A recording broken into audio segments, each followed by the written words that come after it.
Oke, assalamualaikum warahmatullahi wabarakatuh. Berjumpa kembali dengan saya Andri.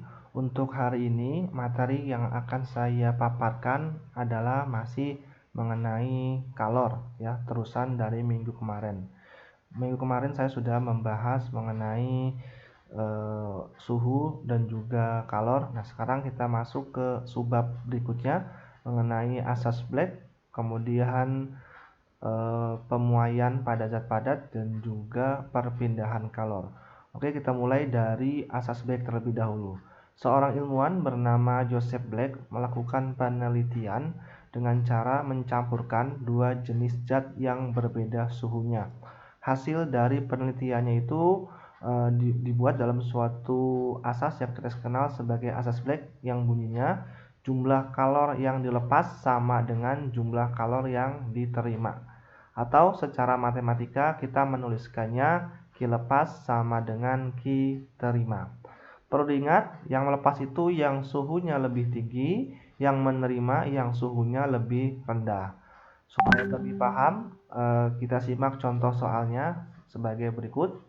200 gram air bersuhu 80 derajat Celcius dicampur dengan 300 gram air bersuhu 20 derajat Celcius. Tentukan suhu campurannya. Nah, kalau ketemu soal dua zat yang dicampur, maka kita harus menggunakan asas Black untuk menyelesaikannya. Pertama langkahnya, kita buat dulu grafiknya untuk mempermudah kita memahami tentang asas Black. Nah, dari data yang ada di soal, itu kan ada 200 gram air suhunya 80 derajat dicampur dengan 300 gram air suhunya 20 derajat. Nah, yang suhunya 80 nanti akan turun sampai dia di titik B, yaitu pada suhu TC, ya. TC ini nanti suhu akhir yang kita hitung nilainya. Kemudian yang suhunya 20 derajat akan naik karena dia menerima kalor sampai suhunya di titik B, yaitu TC. Nah, dengan menggunakan persamaan asas Black, yaitu Q lepas sama dengan Q terima, dengan yang melepas itu untuk suhu yang paling tinggi, sedangkan yang menerima untuk suhu yang paling rendah. Di sini yang melepas adalah dari B ke C, ya, CB. Dari C ke B ini turun, dia melepas suhu, melepas kalor, maka suhunya diturun. Kemudian yang QAB dia adalah yang menerima kalor sehingga suhunya naik, ya. QBC itu nanti MC delta T, QAB juga MC delta T. Berhubung kalor jenisnya sama-sama air, maka bisa kita coret nilainya karena sama. Berarti MA-nya, massa airnya untuk yang melepas itu adalah 200 gram dikali suhunya 80 di sini. 80 dikurang dengan suhu campurannya TC yang kita cari, ya, 80 min TC sama dengan 300 dikali TC dikurang 20. Nah, kemudian kita kalikan 200 sama 300, kita sederhanakan dulu. Ini dibagi 100, coret nolnya, jadi 2 sama 3. Kemudian kita kalikan 2 dikali 80, 160. 2 dikali min 2 TC jadi min 2 TC. Sama dengan 3 dikali TC, 3 TC. 3 dikali min 20, min 60. Kemudian saya pindahkan posisinya. Min 60 saya pindahkan ke sebelah kiri. Yang min 2 TC pindahkan ke sebelah kanan. Sehingga didapatkan 160 ditambah 60 sama dengan 3 TC plus 2 TC.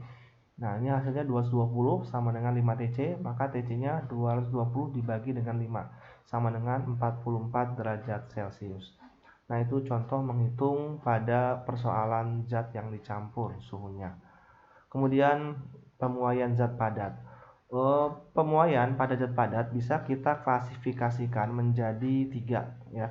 Ada yang namanya pemuaian panjang, ada yang namanya pemuaian luas, ada yang namanya pemuaian volume. Oke, kita coba untuk mempelajari satu persatu dari pemuaian zat padat ini. Yang pertama adalah mengenai pemuaian panjang. Kalau misalkan kamu punya sebuah tongkat, ya, yang misalkan tongkatnya terbuat dari besi, panjang awalnya LO. Kemudian si besi tadi dipanaskan sehingga bertambah panjang, menjadi panjang totalnya adalah LT. Dan di sini ada delta L. Delta L ini adalah pertambahan panjang yang dialami tongkat ini. Nah, untuk menghitung delta L-nya atau pertambahan panjangnya, kita bisa menggunakan rumus delta L sama dengan LO dikali dengan alfa dikali dengan delta T. Dengan delta L adalah pertambahan panjangnya, LO ini panjang awal atau panjang mula-mula, alfanya adalah koefisien muai panjang, delta T adalah perubahan suhu. Sedangkan untuk menghitung panjang total seluruhnya atau L total, yaitu kita gunakan rumus L total atau LT sama dengan LO panjang awalnya ditambah delta L pertambahan panjang. Contohnya, sebuah tongkat panjangnya 10 cm bersuhu 20 derajat Celcius. Tongkat kemudian dipanaskan sampai suhunya 80 derajat Celcius. Jika koefisien muai panjang tongkat adalah 1 kali 10 pangkat min 5 per derajat Celcius, tentukan A. Pertambahan panjang tongkat, B. Panjang tongkat pada suhu 80 derajat Celcius. Pertama, kita identifikasi dulu dari soal ini apa saja yang diketahui. Ada panjang mula-mula, kita singkat sebagai LO yaitu 10 cm. Kemudian perubahan suhunya dari 20 sampai 80. Kita kurangin 80 dikurang 20 jadinya 60 derajat Celcius. Dan koefisien muai panjang, ini simbolnya adalah alfa. Alfanya adalah 1 kali 10 pangkat min 5 per derajat Celcius. Yang pertanyaan pertama kita mau menghitung delta L atau pertambahan panjang. Delta L atau pertambahan panjang dihitung menggunakan rumus delta L sama dengan LO dikali alfa dikali delta T. Dengan LO atau panjang awalnya adalah 10, alfanya adalah 1 kali 10 pangkat min 5, delta T-nya 60. Kalau kita kalikan 10 dikali 60 kan 600, berarti 600 dikali 1, 600 kali 10 pangkat min 5. Atau kalau kita bagi 100.000 jadinya 0,006 cm. Yang B, panjang tongkat pada suhu 80 derajat, ini adalah panjang total seluruhnya. Untuk menghitung panjang total atau LT, kita pakai rumus LT sama dengan LO ditambah delta L. Dengan LO-nya adalah 10, delta L-nya 0,006. Berarti kalau kita jumlahkan jadinya 10,006 cm. Nah, ini panjang total setelah suhunya 80 derajat Celcius. Berikutnya pemuaian luas. Untuk pemuaian luas ini khususnya pada benda-benda dua dimensi seperti persegi panjang, kemudian segitiga, trapesium dan lain sebagainya. Di sini saya punya sebuah bujur sangkar atau persegi. Mula-mula dia punya luas AO, ya AO A0 mula-mula luasnya. Kemudian dipanaskan sehingga dia bertambah luas permukaannya, menjadi lebih besar ukurannya. Dengan luas total seluruhnya adalah AT. Nah, kalau kita ingin menghitung pertambahan luasnya atau delta A, kita pakai rumus delta A sama dengan AO dikali beta dikali dengan delta T. Dengan delta A ini disebut dengan pertambahan luas. AO itu luas awal atau luas mula-mula. Delta beta ya, nilai beta ini koefisien muai luas. Delta T-nya pertambahan kenaikan suhu ya. Delta T itu kenaikan suhunya. Sedangkan kalau kita mau menghitung luas total, kita bisa menggunakan persamaan A total ya AT itu sama dengan AO ditambah delta A. AO-nya tadi sudah dijelaskan ya, itu luas awalnya. Perlu diingat nilai beta atau koefisien muai luas itu adalah 2 kali alfa, 2 kali koefisien muai panjangnya. Contohnya, di sini ada gambar sebuah persegi yang diketahui dari gambar panjangnya 20 cm, lebarnya 10 cm. Sebuah persegi panjang terbuat dari besi dengan koefisien muai 1 kali 10 pangkat min 5 per derajat Celcius. Ini adalah koefisien muai panjangnya. Dipanaskan dari suhu 30 derajat sampai 80 derajat Celcius. Tentukan pertambahan luas yang A, yang B luas pada suhu 80 derajat Celcius. Pertama kita cari dulu luas awalnya, ya, luas ketika sebelum dipanaskan. Luasnya kan karena dia berupa persegi panjang atau persegi ya panjang kali lebar. Ini 20 dikali dengan 10, ini jadinya 200 cm persegi. Koefisien muai panjangnya atau alfa diketahui 1 kali 10 pangkat 5 per derajat Celcius. Berhubung bendanya ini dua dimensi, maka kita membutuhkan beta atau koefisien muai luas ya, yaitu nilainya beta sama dengan 2 kali alfa. Berarti 2 kali 10 pangkat 5 per derajat Celcius. Perubahan suhunya delta T itu dari 30 ke 80. Kurangin aja. 80 dikurang 30 sama dengan 50 derajat Celcius. Nah, untuk menghitung pertambahan luas atau delta A, kita bisa pakai rumus delta A sama dengan AO, luas mula-mulanya, dikali beta koefisien muai luas, dikali delta T atau perubahan suhunya.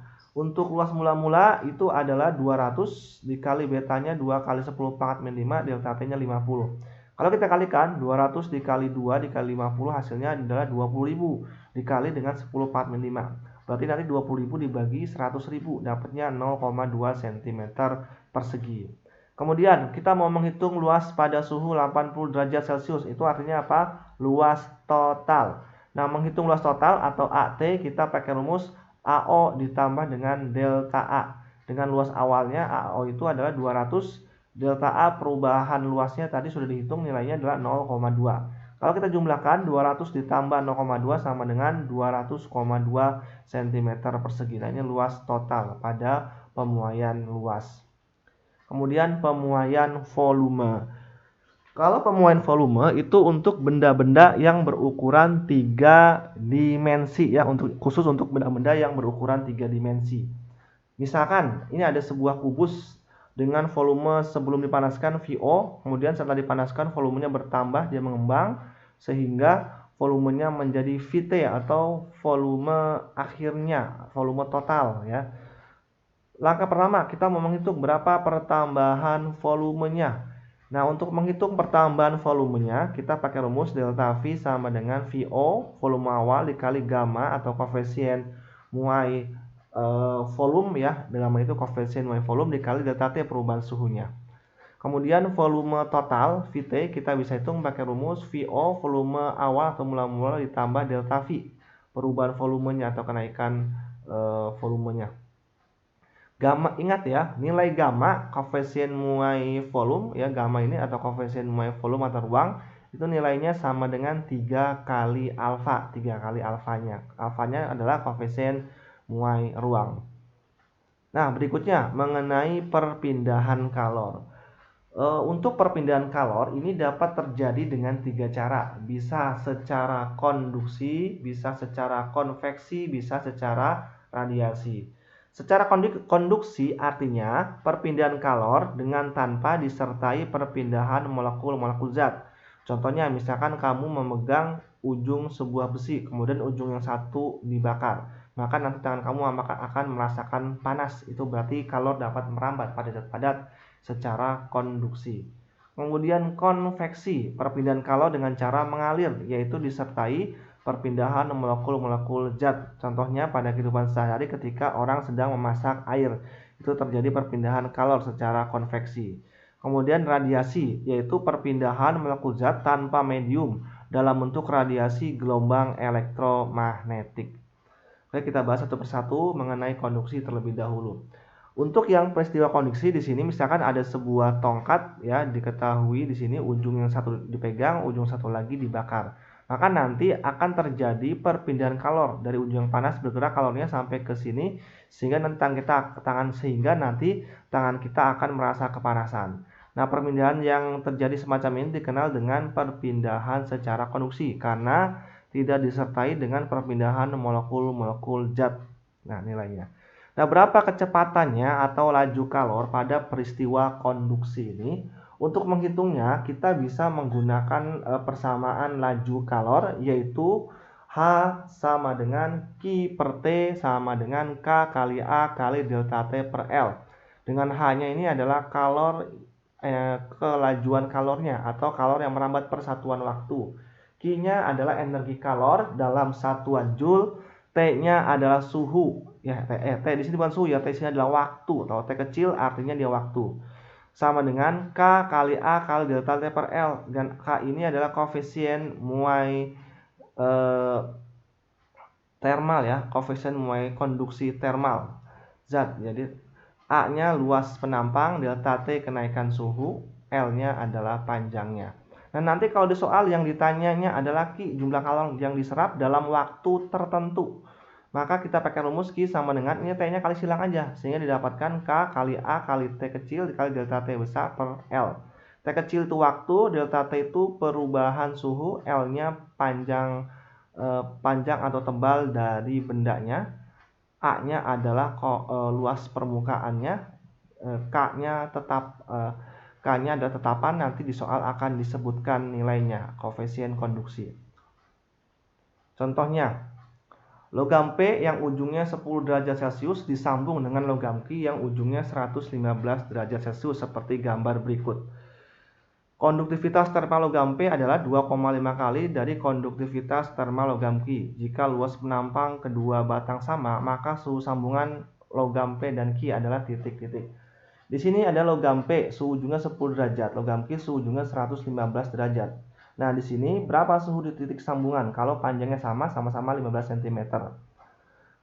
Di soal ini dikatakan konduktivitas logam P atau koefisien konduksi logam P itu sama dengan 2,5 kali konduktivitas termal logam Q atau 2,5 kali koefisien konduksi logam Q.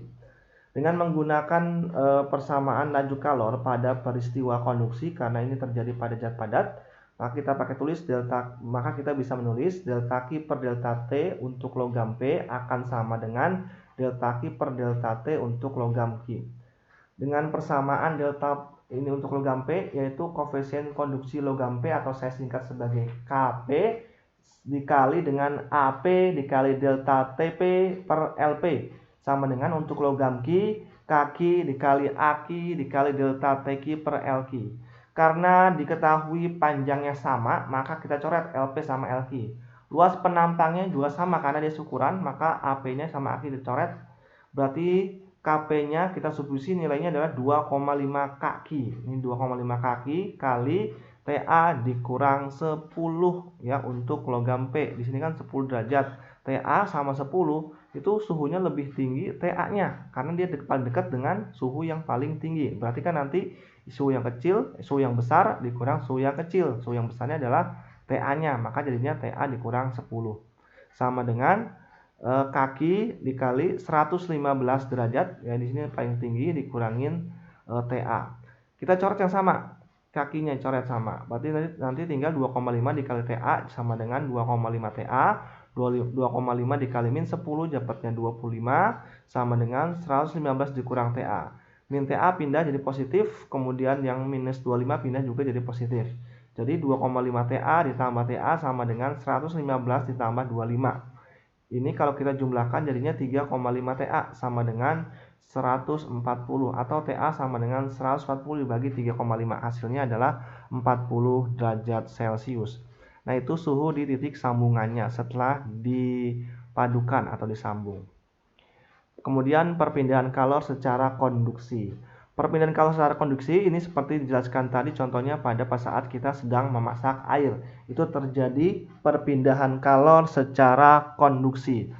Nah, ini bisa dilihat dari gambarnya ya, untuk perpindahan kalor secara konduksi itu airnya itu bergerak atau berpindah partikel-partikelnya. Jadi kalau partikel-partikelnya ikut berpindah atau dengan kata lain dia mengalir, maka dikatakan perpindahan itu secara konveksi. Jadi umumnya perpindahan secara konveksi itu terjadi pada zat cair dan juga gas ya.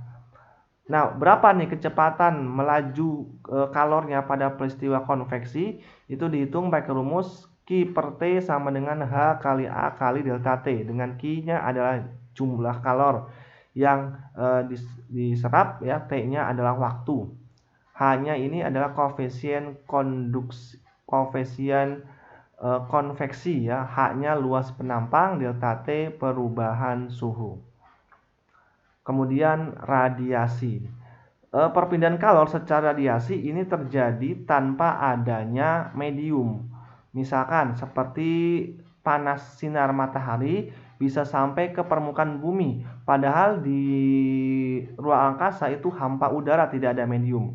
Karena dia merambatnya tanpa adanya medium, maka dikatakan sebagai peristiwa radiasi. Lalu berapa kelajuannya pada peristiwa radiasi ini? Untuk menghitung kelajuannya, kita bisa menggunakan persamaan H sama dengan A kali E kali sigma kali T pangkat 4. Dengan H ini adalah laju kalornya atau laju radiasi dalam satuan watt atau joule per sekon. A-nya luas penampang dalam satuan meter persegi. E kecil ini emisivitas. Apa itu emisivitas? Emisivitas adalah kemampuan suatu benda untuk menyerap atau memancarkan kalor. Nah, nilai emisivitas itu terletak antara 0 sampai 1. 0 itu berarti dia melepas kalor seluruhnya. Artinya untuk benda yang warnanya putih. Sedangkan untuk benda yang warnanya hitam, dia menyerap kalor secara seluruhnya. Berarti menyerap kalornya dia 100%, sehingga koefisiennya kita anggap 1 kalau untuk benda hitam sempurna. T-nya adalah pangkat 4, ini adalah suhu mutlaknya. Untuk lebih pahamnya kita gali kembali contoh soalnya. Pada suhu 27 derajat Celcius, sebuah benda meradiasikan kalor 100 Joule per sekon. Maka energi yang diradiasikan pada suhu 327 derajat Celcius adalah titik-titik. Langkah pertama, kita harus menuliskan dulu apa yang diketahui di soal. Pertama ada T1 27 derajat Celcius. Ini sama dengan 300 Kelvin. Diubah Kelvin, laju kalor pertamanya 100 Joule per sekon. T2 327 derajat Celcius, kita ubah ke Kelvin jadi 600 Kelvin. Berapa laju kalornya? H2 ketika suhunya 327. Dari persamaan radiasi kalor itu H sama dengan A dikali E dikali sigma dikali A dikali dengan T pangkat 4 ya. Ini kita coret A-nya, luas pendamainya sama, dicoret. Yang sama kita coret.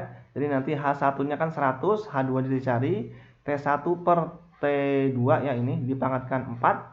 Nah, 100 per H2 sama dengan 300 per 600 ya. T1-nya kan tadi 300, T2-nya 600. Kita sederhanakan. Ini jadi setengah dipangkatkan dengan 4 ya. Ini jadinya nanti 100 per H2 sama dengan 1 pangkat 4 adalah 1, 2 pangkat 4 adalah 16.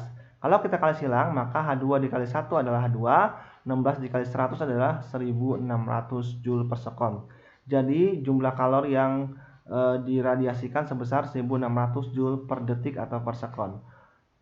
Oke, cukup sekian dari saya. Wassalamualaikum warahmatullahi wabarakatuh.